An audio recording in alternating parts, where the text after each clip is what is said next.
In 1861, I enlisted in the War of the Rebellion at Warsaw in Benton County, Missouri, under Colonel O'Kane, then a captain. We went to Coal Camp, fought the Dutch, and cleaned them out completely. Lost only 7 of our men with more than 250 of the Dutch killed. No prisoners taken on either side.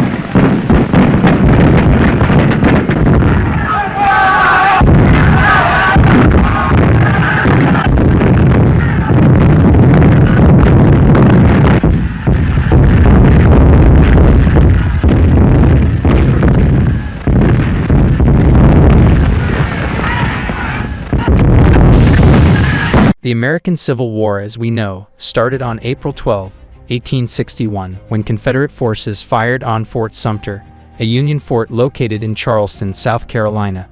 This marked the beginning of the 4-year brutal conflict between the Union North and the Confederacy South. But what do you think really happened?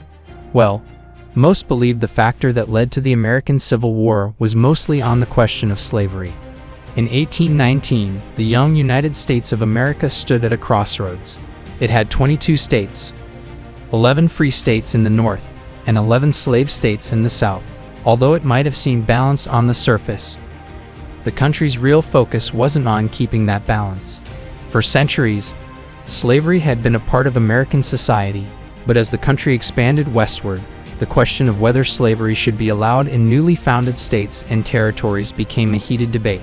Abolitionists, like Frederick Douglass and Harriet Tubman, fought tirelessly to end slavery, calling it morally wrong and inhumane, but pro-slavery advocates argued it was their right to own slaves, and that it was essential to the Southern economy. Another reason, some also believed led to the conflict, was states' rights. Southern states felt the federal government was overstepping its authority, imposing its will on their affairs and eroding their autonomy. The Southern states believed in a loose interpretation of the Constitution, advocating for greater state sovereignty and limited federal intervention. They saw the federal government's attempts to regulate slavery and commerce as an attack on their rights and powers. The doctrine of nullification, which allowed states to declare federal laws unconstitutional, became a rallying cry for Southern states. They argued that if the federal government could ignore their rights, they had the right to ignore federal laws. One thing we also need to know was the North and South weren't just divided on the issue of slavery, they were also economically different. The North was industrializing rapidly with factories, railroads, and cities sprouting up like wildfire. The South, on the other hand, remained largely an agricultural society, with cotton and tobacco driving its economy. These economic differences created conflicting interests. The North wanted tariffs to protect its industries, while the South opposed them, fearing higher prices for imported goods. The North sought investments in infrastructure, like canals and roads, while the South prioritized agricultural subsidies. The North's industrialization also led to a growing abolitionist movement, as many Northerners saw slavery as morally wrong and economically inefficient. The South, however, relied heavily on slave labor to maintain its agricultural economy. As the debate over slavery intensified, economic interests became increasingly entangled. The North saw the South's reliance on slavery as a threat to its own economic progress, while the South saw the North's industrialization as a threat to its way of life. The clash of economic interests would ultimately contribute to the fight over the very future of the American economy. It was evident to say, as the debates over slavery and states' rights increased, the nation became increasingly polarized. The middle ground vanished, and compromise seemed impossible. In the North, abolitionists and Republicans demanded an end to slavery's expansion, while in the South, Democrats and secessionists vowed to protect and defend the institution. Moderates like Henry Clay and Daniel Webster, who had once led compromises, found themselves pushed aside by radical voices. The language grew more heated, with each side accusing the other of tyranny and betrayal. The media fueled the fire with partisan newspapers and pamphlets asking inflammatory rhetoric questions. The public discourse became toxic, making it difficult for reasonable voices to be heard. In this poisonous atmosphere, politicians struggled to find common ground. The Compromise of 1850, which had once seemed like a solution now appeared as a temporary truce. The Kansas-Nebraska Act and the Dred Scott decision further divided the nation, making it clear that the issue of slavery would not be easily resolved. As the 1860 presidential election approached, the nation held its breath, and it was believed Abraham Lincoln's victory was the final trigger, setting off a chain reaction of secessions and ultimately war. In 1854, Senator Stephen Douglas introduced the Kansas-Nebraska Act, which allowed new states to decide for themselves whether to allow slavery or not. The bill was meant to ease tensions, but no, it had the opposite effect.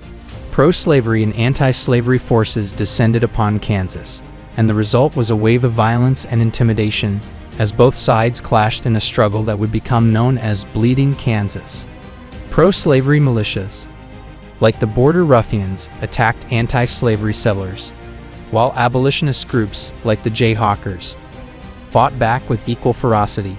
The conflict raged on for years, claiming lives and fueling the national debate over slavery. The Kansas-Nebraska Act had unleashed a powder keg of violence, and the nation watched in horror as the conflict spiraled out of control. The act's sponsor, Stephen Douglas, had hoped to find a compromise, but instead, he had inadvertently opened the floodgates of bloodshed. In 1857, the Supreme Court handed down a ruling that would shake the nation to its core. In Dred Scott v. Sanford, the court declared that slaves were not citizens and had no rights under the Constitution. The decision, written by Chief Justice Roger Taney, was a judicial thunderbolt that further divided the nation.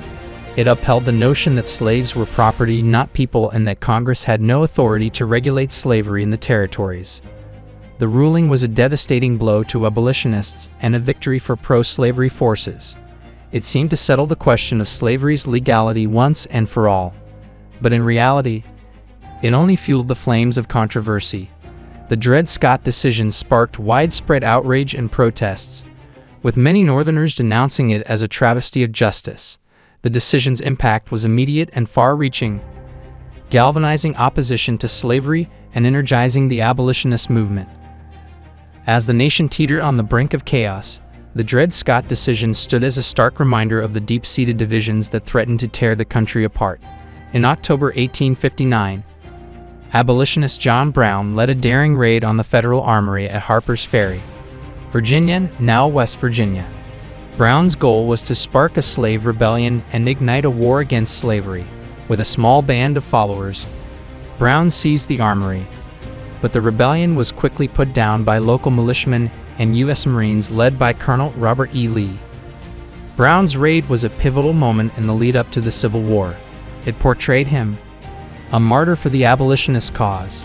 The South saw Brown's actions as an attack on their way of life, while the North hailed him as a hero. The raid's aftermath was marked by a wave of hysteria and paranoia in the South. Slave owners feared a widespread slave uprising, and many began to prepare for war. In the North, Brown's actions were seen as a call to action. Abolitionists rallied around his cause, and the Republican Party seized on the issue to mobilize support for their anti-slavery platform. As the nation teetered on the brink of chaos, John Brown's raid had lit the fuse. The explosion of violence and rebellion that would soon follow was all but inevitable. In November 1860, Abraham Lincoln was elected President of the United States, carrying all of the northern states. But before he could even take office, the South began to secede. South Carolina led the way, followed by Mississippi, Florida, Alabama, Georgia, and Louisiana. The Confederate States of America was born, with Jefferson Davis as its president. The Southern states seceded because they feared Lincoln's Republican policies would threaten their way of life, particularly the institution of slavery. Lincoln's election was seen as a threat to their states' rights and their economic livelihood. As the Southern states seceded, Lincoln faced an unprecedented crisis, with the Union crumbling around him. In his inaugural address, Lincoln pleaded for unity, saying, "We must not be enemies. Though passion may have strained, it must not break our bonds of affection." But it was too late. The Confederate States of America had formed, and the Civil War was all but inevitable. The question was no longer if, but when, the war would begin. The stage was set for the bloodiest conflict in American history, a war that would pit brother against brother and test the very fabric of the nation. The election of Abraham Lincoln had sparked the secession of the southern states, and now the nation would pay the price. The American Civil War, though it wasn't without consequences, changed the nation forever, leaving us with valuable lessons about unity, freedom, and equality. It reminds us of the dangers of division and the importance of coming together as a nation. If you enjoyed this video, please let us know in the comments which other topics you'd like us to cover, and also hit the subscribe button for more easy to understand history videos. Thanks for watching. Until next time.